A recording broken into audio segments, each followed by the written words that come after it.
Hello friends, कैसे हो आप सब। आई होप आप सब अच्छे होंगे। आज हम करेंगे मन्नू भंडारी जी का नाटक महाभोज। महाभोज नाटक की समीक्षा, सारांश और पात्र परिचय। महाभोज नाटक सर्वप्रथम उपन्यास के रूप में 1979 में प्रकाशित हुआ।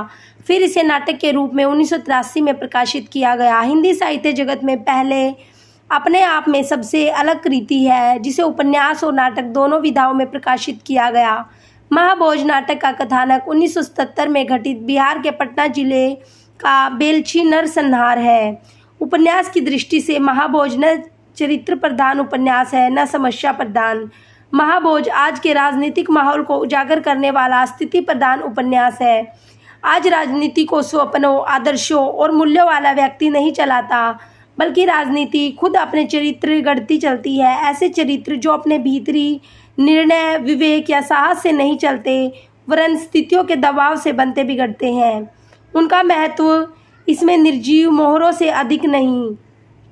हर प्यादे की लड़ाई फर्जी बनने की है और लड़ाई की इस बिसात ने समाज के हर वर्ग को धीरे धीरे अपने चंगुल में कस लिया है।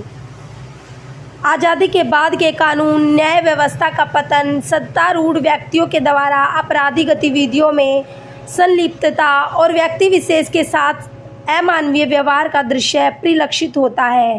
नाटक के पात्र: विशेषर उर्फ बिसू, हरिजनों का हमदर्द जो हरिजन बस्ती में आगजनी के सबूत इकट्ठा कर लेने के कारण मार दिया जाता है। दा साहब, मुख्यमंत्री, शहर के सबसे महत्वपूर्ण व्यक्ति। सुकुल बाबू, भूतपूर्व मुख्यमंत्री, विरोधी पार्टी के नेता। सक्सेना, एसपी, जो कि हरिजनों के आवाज़ को कायम रखता है। लखन सिंह, दा साहब का विश्वास पात्र। सरोहा, चुनाव के लिए प्रत्याशी जो कि सुकुल बाबू के मुकाबले खड़ा किया जाता है। अप्पा साहब, सत्तारूढ़ पार्टी के अध्यक्ष। पांडे जी, दा साहब के निजी सचिव। जमुना बहन, दा साहब की पत्नी। सिन्हा, डीआईजी। दत्ता बाबू, मशाल साप्ताहिक के संपादक। भवानी, मशाल का सहायक संपादक।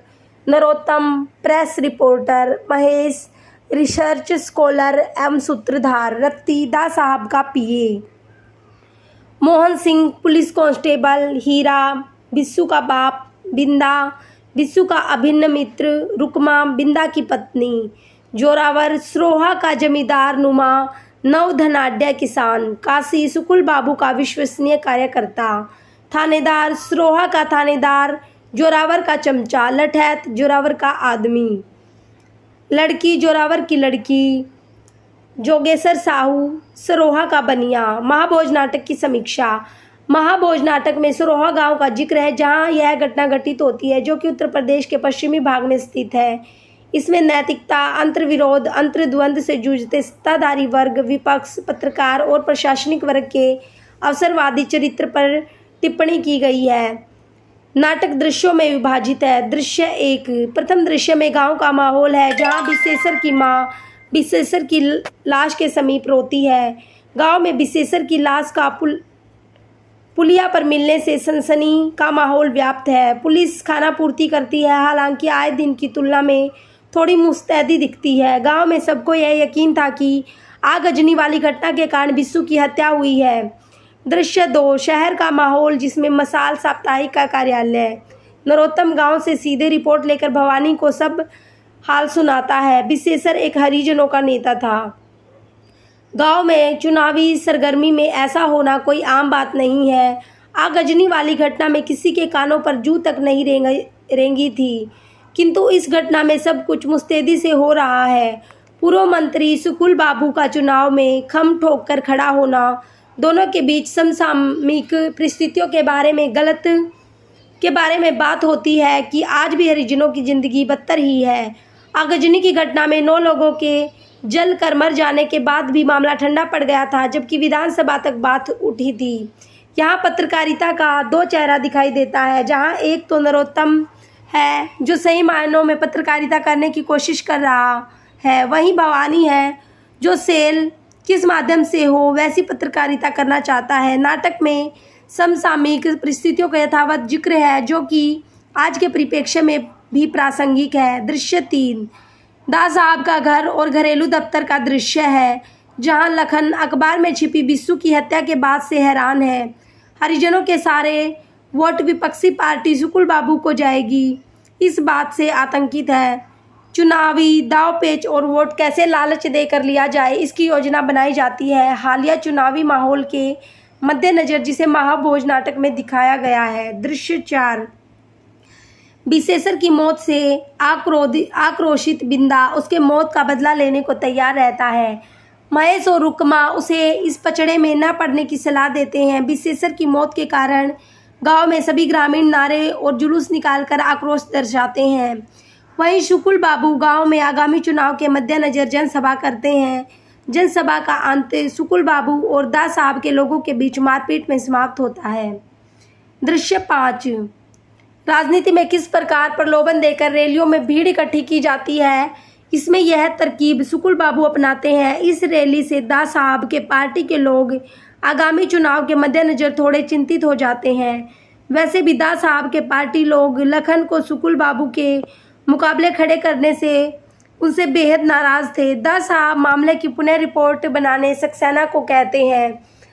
अप्पा साहब से पार्टी के सभी लोग मतभेद को दरकिनार करते हुए को पार्टी का साथ देने को कहते हैं। दृश्य 6। मसाल का दफ्तर, जहां महेश और बिंदा नरोत्तम के कहने पर आगजनी की सबूत लेकर जाते हैं। दत्ता बाबू द्वारा ढंग से और मामले की गंभीरता को न समझते हुए बेहद लापरवाही के साथ पेश आते हैं, जिससे वो दोनों गुस्से में वापस चले जाते हैं। नरोत्तम का इस बात से आग बबूला होकर मसाल छोड़ने की बात करता है। दृश्य 7। गांव में दा साहब के जन संबोधन की तैयारी जोरों से की जा रही है, जिसमें जोरावर पूरी व्यवस्था का जायजा खुद बारीकी से ले रहा है।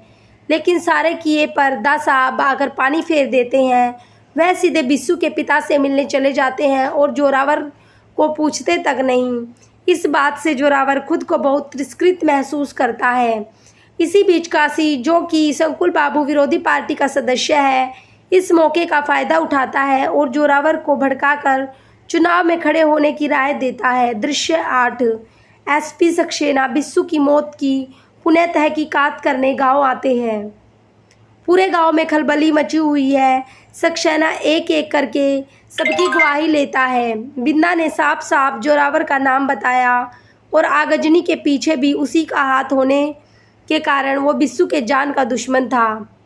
आगजनी के सबूत बिस्सू ने इकट्ठे किए हुए थे, जिसमें जोरावर की संलिप्तता थी। पोस्टमार्टम के रिपोर्ट में भी जहर से मौत की बात का पता चला था। दृश्य 9। अचानक सक्सेना के रेस्ट हाउस पर रात को महेश आता है। बिंदा की गवाही के कारण उसकी पिटाई की बात बताता है और जिन लड़कों ने बिस्सू को जहर दिया था उनके बारे में बताता है, दोनों के नाम, और यह कि उन दोनों को पकड़ लीजिए, वही एकमात्र सबूत है, नहीं तो बिंदा ही उसे मार डालेगा। दोनों लड़के टिटहरी गांव के हैं, बिंदा भी वहीं गया है। दृश्य 10।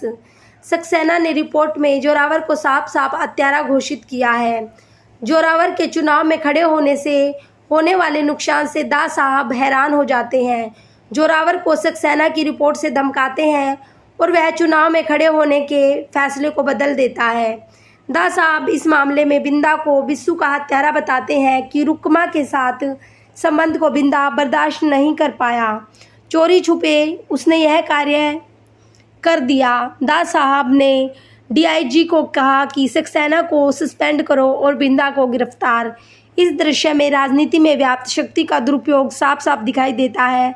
ईमानदारी का कोई वजूद नहीं, यह भी साफ दिखता है। दृश्य 11। जोरावर के घर पर जश्न का माहौल है, जहां उसके बिस्सू के हत्या के मामले से साफ बाहर निकल जाने की खुशी में नाचने वाली को बुलाया गया है। दूसरी तरफ सिन्हा आईजी में प्रमोशन और शादी की 25वीं सालगिरह का जश्न मना रहे हैं। थाने में बिंदा को मार मार के बिस्सू के खून का इकरार करवाने में लगे हैं। महाभोज नाटक में कभी दृश्य दा साहब के घर का दिखाया जाता है, कभी थाने में पिटता बिंदा का। एक तरफ दा साहब बिंदा को फंसाकर दुनिया के सुख और आराम फरमा रहे हैं, वहीं बेकसूर बिंदा दर्द से कर्रा रहा है।